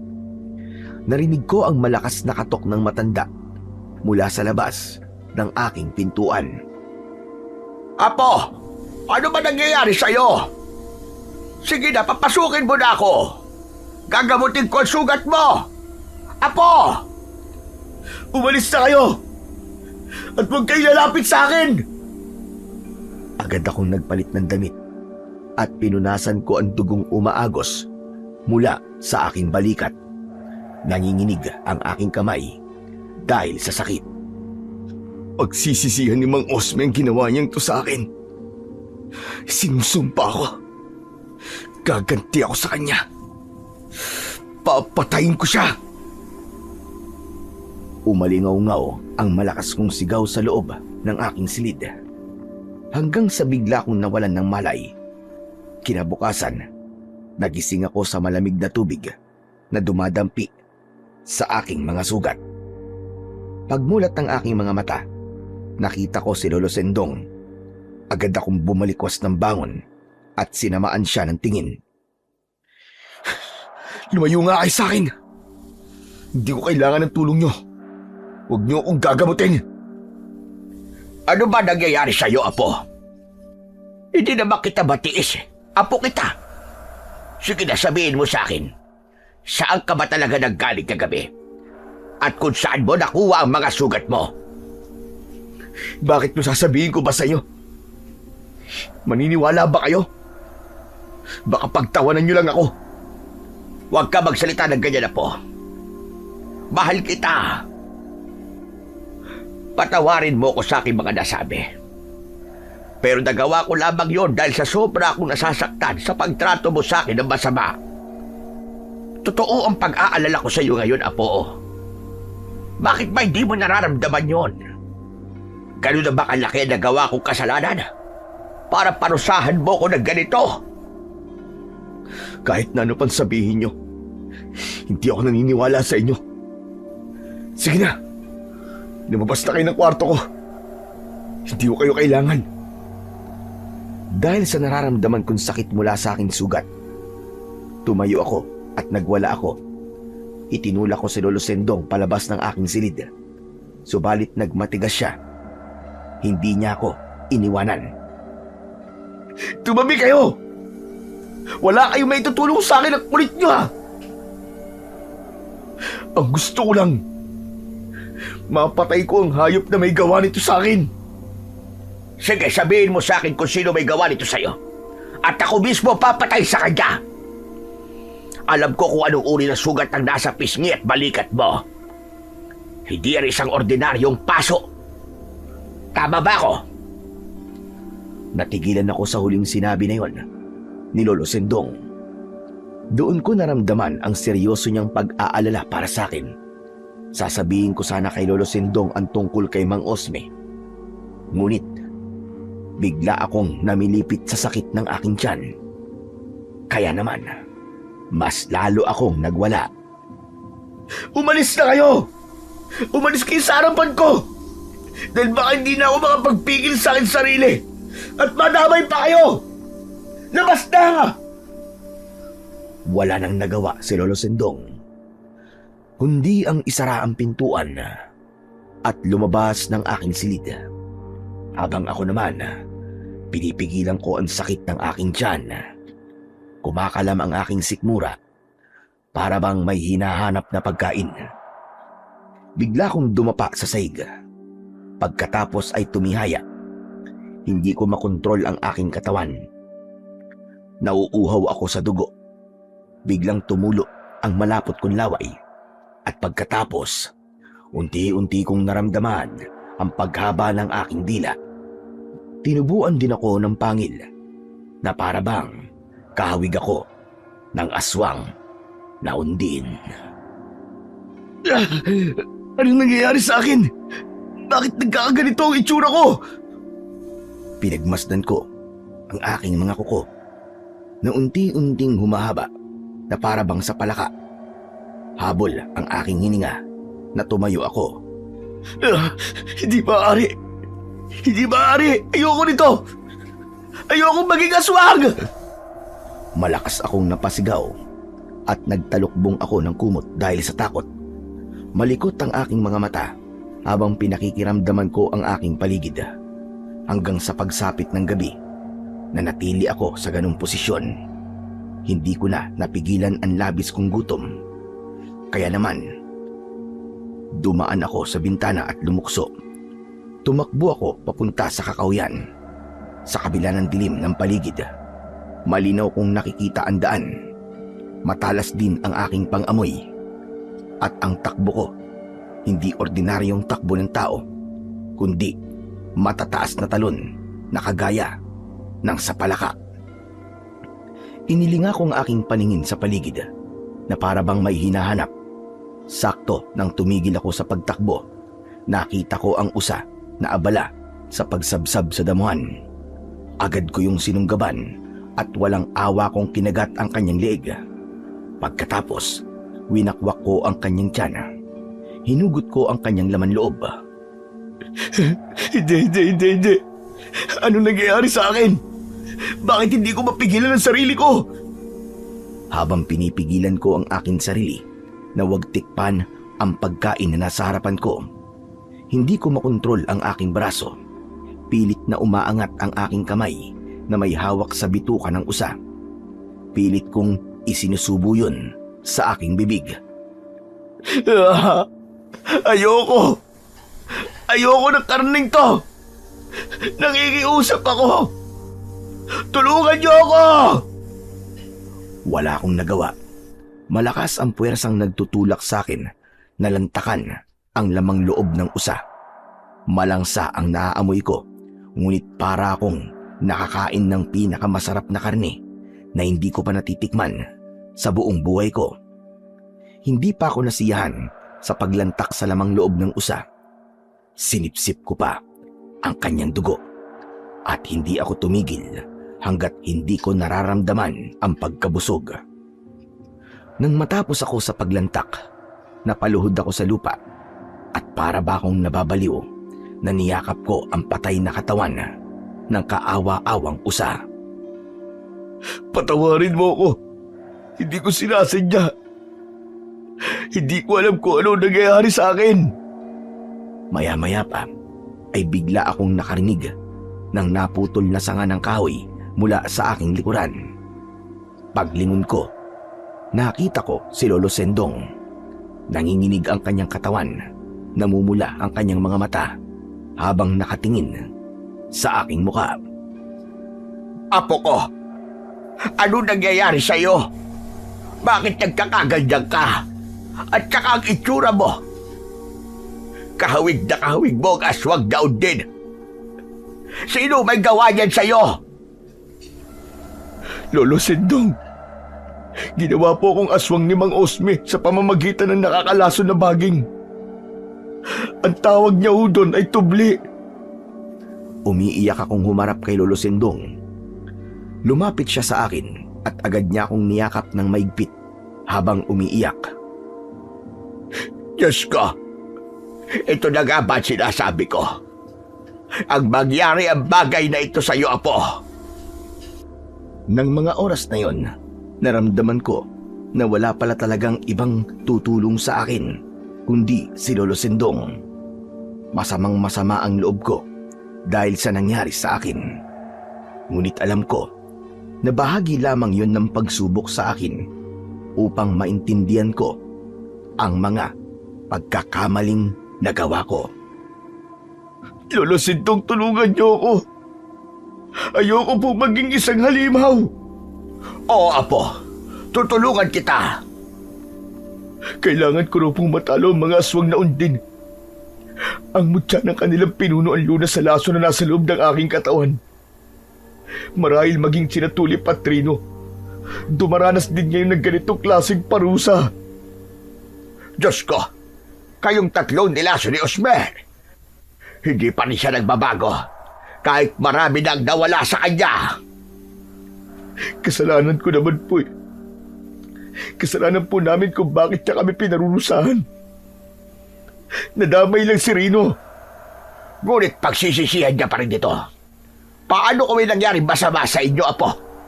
Paano kung tuluyan na kayo maging aswang? Natatakot ako. Tulungan niyo ako, Lolo Sindong. Tulungan niyo ako. Hindi na ako nakatanggap ng tugon mula kay Lolo Sendong. Maya-maya pa, bigla na rin dumating sina Tulip at Rino. Maging sila ay nagulat din sa aking itsura. May luha ang kanilang mga mata at bakas sa kanilang muka ang labis na paghihirap sa pagiging aswang na undin. Totoo nga. Totoo ang sinasabi ni Mang Osme. Pumatay na rin kami ng hayop at kumain ng hilaw na karne. Diyos ko, anong gagawin natin? Kapag may nakaalam sa pagiging aswang natin, siguradong papatayin tayo ng taong bayan. Hindi ko hahayaan na mangyari yon sa inyo. Lolo Sindong, nahihirapan po akong huminga. Hindi ko na ho kaya. Pagkasabi ko nun, ay agad akong nawalan ng malay. Kinabukasan, nagising akong nakahiga sa aking katre.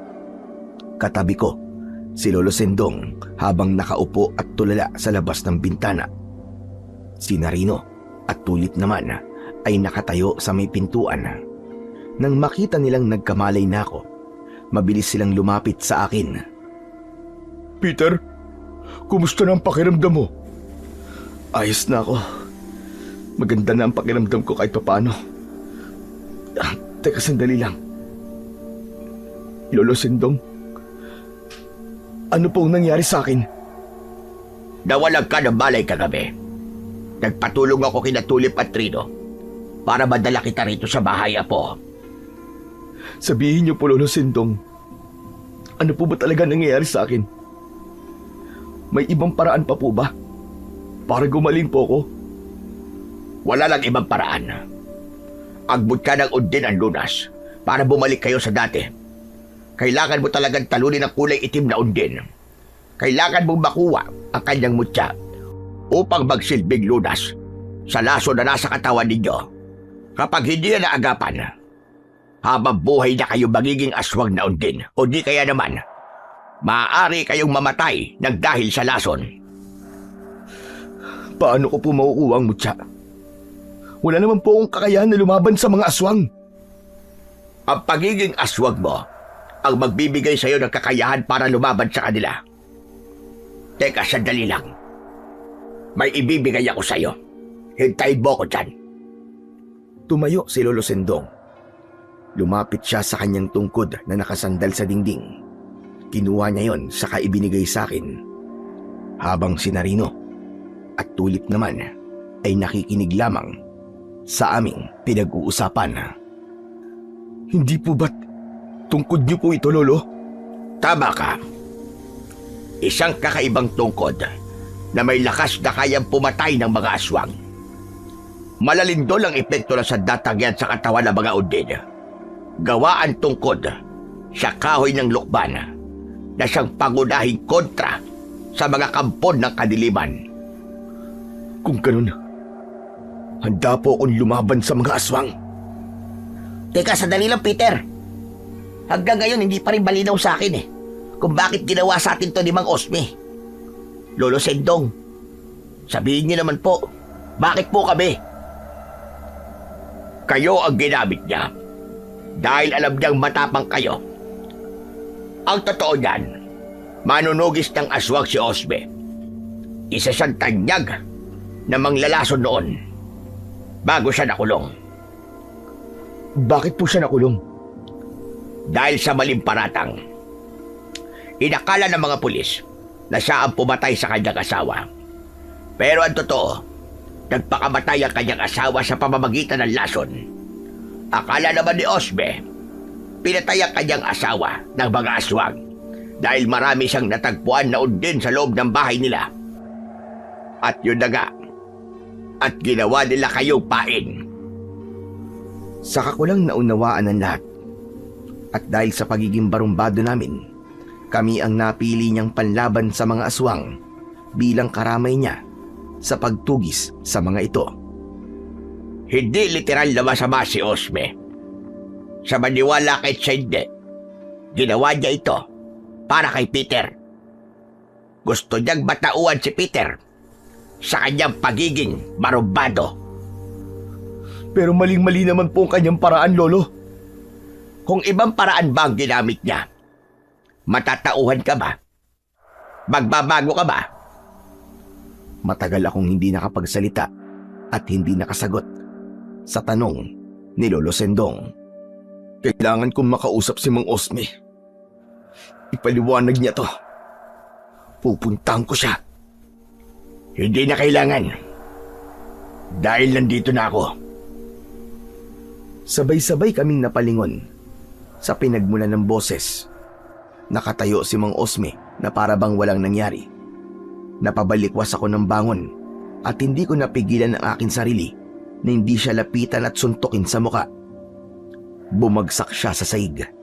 Pagkatapos ay sinakal ko siya sa leeg. Hayop ka! Anong ginawa mo sa amin? Anong ginawa mo? Peter, tama na! Baka mapatay mo si Mang Osme! Kung akong tatanungin, dapat lang talaga sa kanyang mamatay. Hindi makatarungan ang ginawa niya sa atin. Tama na! Tama na, Peter! Bitiwan mo na si Osme! Saka ko lamang binitiwan ang leeg ni Mang Osme. Tumayo ito at humarap sa amin. Bakit? Hindi ba kayo masaya? Lalo ka na, Tatay Sendong. Hindi ba tama lang ang ginawa ko sa iyong apo? Nagkakamali ka. Magsisi ka sa ginawa mo sa aking apo. Kahit kailan, hindi ko pagsisisihan ang ginawa ko sa kanya. Kung naging masama man ako, anong tawag naman sa ginawa niyo sa amin, Mang Osme, ha? Masahol pa kayo sa halimaw. Tumawa ng malakas si Mang Osme, kaya mas lalo akong nagalit. Pero inunahan na ako ni Tulip. Siya na mismo ang bumugbog kay Mang Osme, na agad din namang inawat ni Narino at Lolo Sendong. Tama na! Tama na! Hindi na mababawi ang lason kahit patayin niyo pa si Osme. Kaya tumigil na kayo! Tama na yan! Mapapatay ko ang hayop na yan! Bitiwan niyo ako! Huwag niyo akong awatin! Tama na, Tulip! Huwag ka magpadala sa galit mo! Kahit na ano pang gawin niyo, hindi na mababawi ang lason sa mga katawan niyo. Mali. Mali ang ginawa mo sa kanila, Osme. Mali ang kaparaanan mo. Nagkakamali kayo, Tatay Sendong. Ito ang sa tingin kong tama. Para mabawasan na ang mga kagaya nilang barumbado sa baryo natin. Para wala ng siga-siga rito. Pagsisisihan mo kapag may nangyaring masama sa aking apo. Nagkabali ako. Sana hindi ko inutusan ng kaibigan ko na turuan ka sa paggawa ng lason. Ang tatay mo, gumagawa siya ng lason hindi para pumatay o manakit ng tao, kundi gumagawa siya ng lason para lipulin ang masasamang nilalang sa baryo natin. Pero ikaw, Ibang-iba ang ugali mo sa kanya. Nagbago ko dahil pinatay ng mga aswang ang asawa at anak ko. Kaya isinusumpa ko sa akin sarili na magbabayad silang lahat. Ngunit walang kaugnayan na pinaglalaban mo sa aking apo. Meron siyang kaugnayan sa pinaglalaban ko. Inubos niya ang pasensya ko at nararapat lamang sa kanya ang maparusahan. Ano ka, Diyos? Hindi ka Diyos para magparusa. Harapin mo na lang ang parusa. Yan ang bagay sa'yo. At ako naman, sasalakayin ko na ang kuta ng mga aswang. Panahon na para tapusin ang laban namin. Tumingin sa akin ng matalim si Mang Osme bago siya umalis sa aking harapan. Maya-maya pa ay biglang nagsalita si Lolo Sendong. Sige na, Peter. Magpahinga ka na muna. Itabi mo ang sandata mo dahil natitiyak ko mamayang gabi. Sasalakay sa atin ang mga aswang. Bubulabugin ni Osme ang kanilang tirahan. Isa pa, nasa panganib kayong tatlo dahil naamoy na ng mga undin ang lason sa katawan ninyo. Kaya dapat na maging handa tayo. Kung ganun, pati kami ni Rino ay nasa panganib na rin. Ang mabuti pa, dito lang muna kami, Lolo Sendong, para hindi madamay ang pamilya namin. Ako rin po, Lolo Sendong. Sa pagkakataong ito, kailangan namin magtulungan tatlo. Tumango si Lolo Sendong bilang pagsang-ayon niya sa gusto ng dalawa. Agad siyang lumabas ng aking silid at naiwan si Narino at Tulip sa aking tabi. Tol, patawarin mo ako ah. Hindi ako naging magandang impluensya sa'yo. Pasensya ka na rin, Peter. Minsan ko nang hiniling ang bagay na to na sana dumating na ang taong magbibigay sa'yo ng parusa. Pero nang mangyari to sa'yo, hindi pala masaya, nakakalungkot. Dahil pakiramdam ko, para bang tinupad ng Panginoon ang aking kahilingan. At ngayon, ay nagdudusa tayo sa parusa ni Mang Osme. Huwag mong sabihin yan, Rino. Nasabi mo lamang yun dahil galit ka. Huwag niyo na akong alalahanin. Natauhan na ako. Alam ko na kung anong nagawa kong pagkakamali. Ang gusto ko lang naman ay ang makuha ang mutya ng itim na undin. Nang matapos na ang lahat ng to. Nakahanda akong tumulong, Peter. Maraming salamat, Rino. Patawarin mo rin ako sa lahat ng mga naging kasalanan ko sa'yo. Ako rin, tutulong sa'yo, Tol. Mamayang gabi, sabay tayong lalaban sa kanila. Rino, patawarin mo rin ako Wala na yun. Nangyari na yun eh. Kung sasalakay ang mga aswang na undin sa baryo natin, panahon na para gumawa tayo ng kabutihan para sa lahat ng mga taga rito. Isang tango ang isinukli ko sa dalawa na ngayon ay aking mga tunay na kaibigan na. Buong araw kaming nagkulong sa loob ng aking kwarto. Pagsapit ng gabi, muli naming naramdaman ang pagbabago sa aming katawan. Naging kulay berde uli ang aming mga balat na parabang sa palaka. Ang kuko namin ay humaba na sapat ng panlaban sa mga aswang. Maya-maya pa ay nakarinig ako ng boses. Boses yun ni Lolo Sindong mula sa labas ng aking silid. Humanda na kayo! Narito na ang inyong mga sandata. Huwag kayo mag-alala. Maging ang taong bayan ay pinaghanda ko na rin sa nalalapit na pagsalakay ng mga aswang na undin. Nagkatingin ng kaming tatlo at lumabas ng aking silid. Kinuha namin ang aming mga sandata at nakiramdam sa paligid. Maya-maya pa ay narinig namin ang sunod-sunod na paghuni ng mga palaka mula sa labas ng aming bahay hanggang sa bubong. Humanda kayo! Nandito na mga aswang na undin! Ako ang harap sa kanila! Dito lang muna kayong tatlo. Huwag na huwag kayong lalabas. Maigpit kong hinawakan ng aking tungkod bago ko lumabas ng aming bahay. Hindi ako nagkamali Nakatayo ang mga aswang sa labas ng aming bakuran. Lahat sila ay umaangil habang tumutulo ang malapot nilang laway na may kasama pandugo. Ang ibang aswang naman ay nasa ibabaw ng aming bubungan habang nagkukutkot. Ginamit ko ang lakas ng aking tungkod para tumalon papunta sa bubong. Paglapat ng aking mga paa sa bubong, mabilis ko silang pinalo sa likod. 3 beses ko silang hinampas hanggang sa bumulwak ang kanilang dugo. Bumula ang kanilang bibig at nalusaw ang kanilang katawan dahil sa sarili nilang laway. Kasunod ng pag-atake ng 2 pang aswang na undin, sinalubong ko sila ng palo na tumama naman sa kanilang ulo. Nabasag ang kanilang bungo para silang lantang gulay nang mahulog sila mula sa bubong. Lumukso ako pababa sa lupa, saka matapang kong hinarap ang mga aswang. Ano? Yan lang ba ang kaya nyo, ha? Sige! Sumugod pa kayo! Iginala ko ang aking paningin at matapang kong itinutok sa kanila ang aking sandata. Maya-maya pa ay biglang humawi ang mga nilalang na nakatayo sa aking harapan. At lumitaw ang isang kulay itim na undin. Habang nakangisi itong tumutulo ang malapot nitong laway. Ngunit ang ikinagulat ko sa lahat ay ang sakal niyang lalaki. Walang iba kundi si Mang Osme. Anong nangyayari? Paano nabiyag nila si Mang Osme? Natigilan ako nang itaas ng pinuno ng mga undin ang kanyang kamay at sinuntok niya sa mukha si Mang Osme. Bumagsak si Mang Osme sa lupa.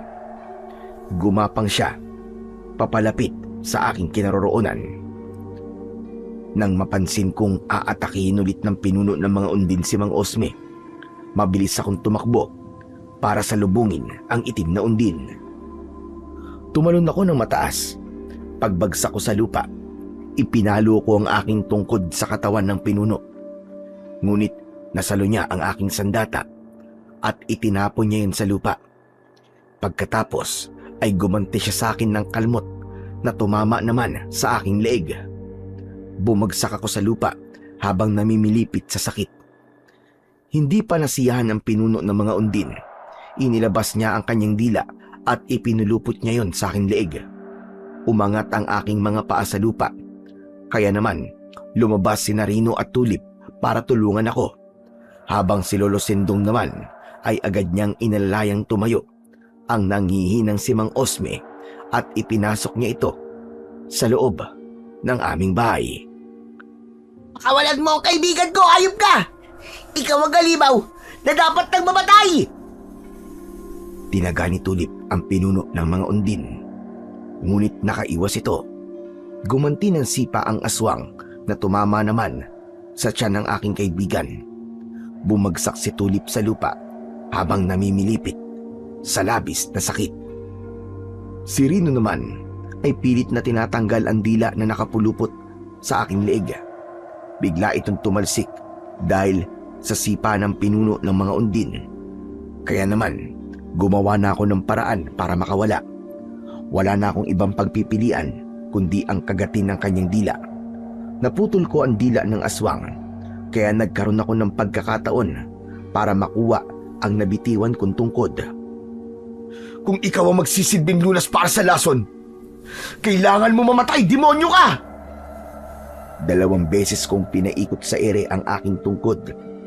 Inipon ko ang lahat ng lakas ng kapangyarihan ng aking sandata bago ko yun ipinalo sa kanyang ulo. Halos mabasag ang kanyang bungo. Bumagsak siya sa lupa habang umaangil. Sumugod na rin sa akin ang mga alagad niya, ngunit sinalubong naman sila ng aking mga kaibigan. Nakipagpambuno kaming 3 sa mga aswang na undin. Bawat tamaan ng aming mga sandata ay agad silang bumabagsak sa lupa. Nalulusaw ang kanilang katawan dahil sa sarili nilang dugo at laway. Maya-maya pa ay muling bumangon ang kanilang pinuno para sana atakihin ako. Ngunit tinamaan siya ng taga sa tiyan ni Tulip. Kaya naman, nang matigilan ng aswang, lumapit ako at ubod lakas kong ipinalo sa kanya ang tungkod. Nagkikikisay ang katawan niya habang unti-unting nasusunog ang sarili niyang dugo. Ito na ang katapusan ng pag-aasik mo ng lagim! Mamatay ka na! Pinalo ko ang tungkod sa kanyang ulo. Nabasag na ang kanyang bungo. Bumula ang kanyang bibig hanggang sa tuluyan siyang nalusaw. Nakita ko naman ang alagad nito na pumunta sa maraming bahay. Kaya naman, agad kaming kumilos na magkakaibigan para iligtas ang mga tao. Rino, Tulip! Doon sila pumunta sa baging yon. Iligtas natin ang mga tao. Papunta sila sa tindahan ni Aling Mila. Bilisan nyo! Agad kaming tumakbo papunta sa kinaroroonan ng maraming bahay. Naabutan namin ang ibang aswang na undin na inaatake ang mga tao sa loob ng kanilang bahay. Mabilis akong kumilos para iligtas sila. Subalit, ang iba naman ay natakot sa aking itsura. Inatake nila ako ng taga. Mabuti na lang at mabilis kong naiiwasan yon.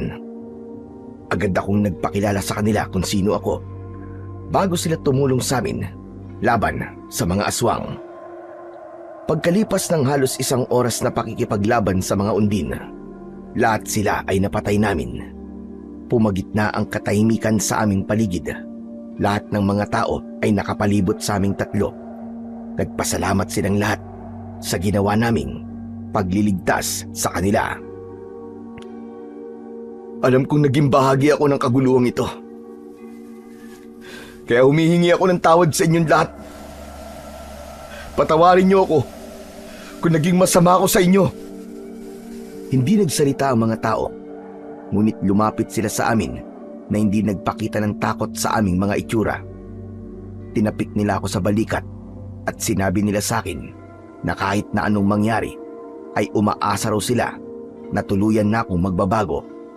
Kaya hangad daw nila na maibalik na sa dati ang normal naming itsura. Kaya naman, hindi ko na napigilan ang aking sarili ang hindi maluwa sa aking mga narinig. Maraming salamat po sa pangalawang pagkakataon na ibinigay niyo sa akin. Hindi ko kayo bibiguin. Ako rin po. Nagpapasalamat sa inyong lahat. Patawarin niyo po ako. Naramdaman ko ang mga kamay ni Ronnie at Tulip sa aking balikat.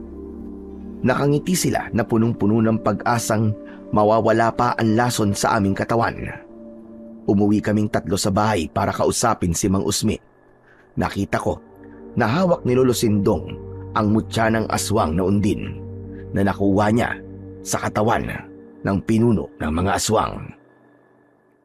Patawarin mo ko, Peter. Hindi ko alam na sobrang sama ng aking ginawa sa inyo. Hindi po, Mang Osme. Ako po ang dapat na humingi ng tawad sa inyo.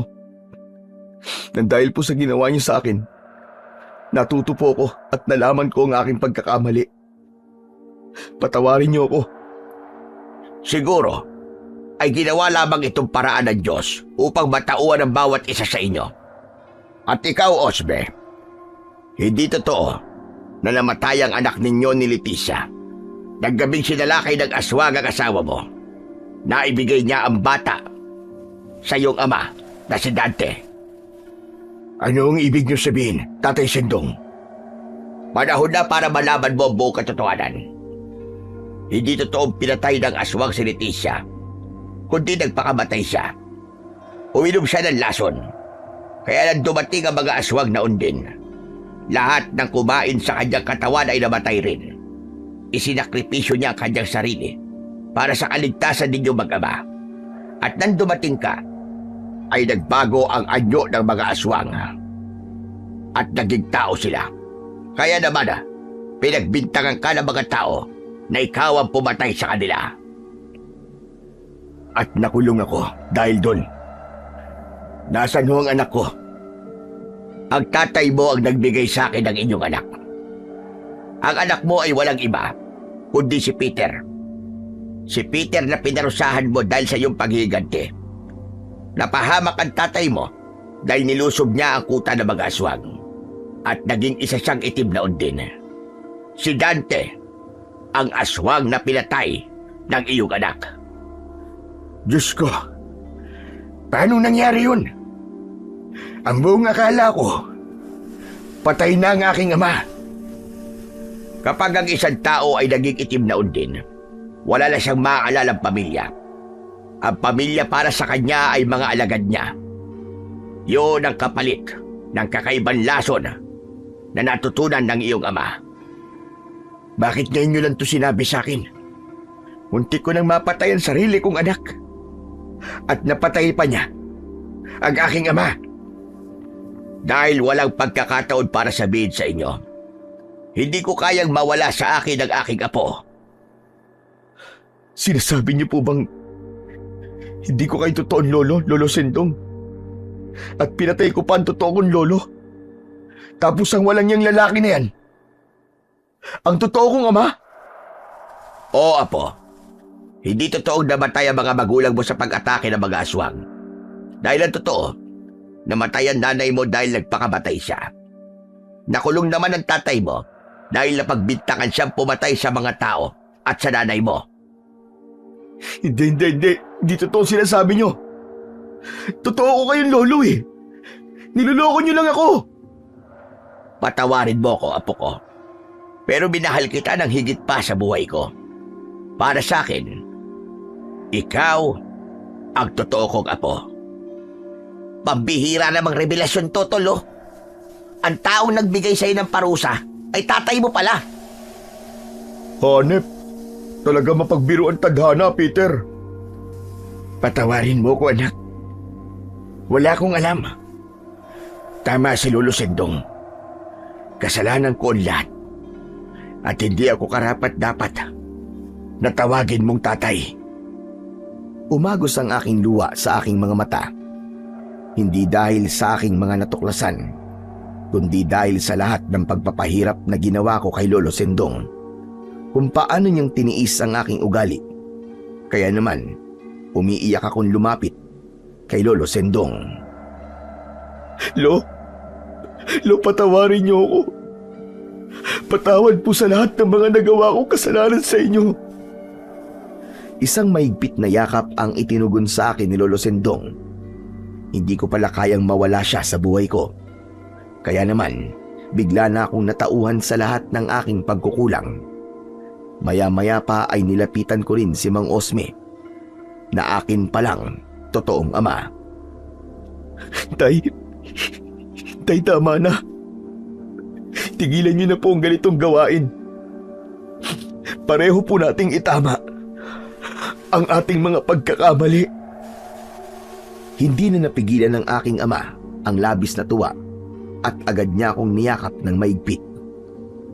Nang gabi ring yun, ay pinainom ako ni tatay ng lunas para sa lason ng tubli. Pagkalipas ng ilang minuto, ay bumalik na ako sa dati kong anyo kasama ang aking mga kaibigan.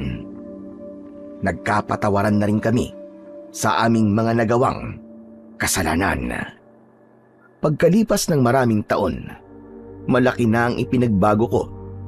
Naging active rescuer ako sa aming baryo. Hanggang ngayon, itinuturing pa rin ako ng mga tao na barumbado ng Sorsogon. Masaya naman akong naitama ang aking nagawang pagkakamali, kasama ang aking mga naging kaibigan na si Narino at Tulip. Hanggang dito na lamang po ang aking istorya. Lubos na nagpapasalamat, Peter.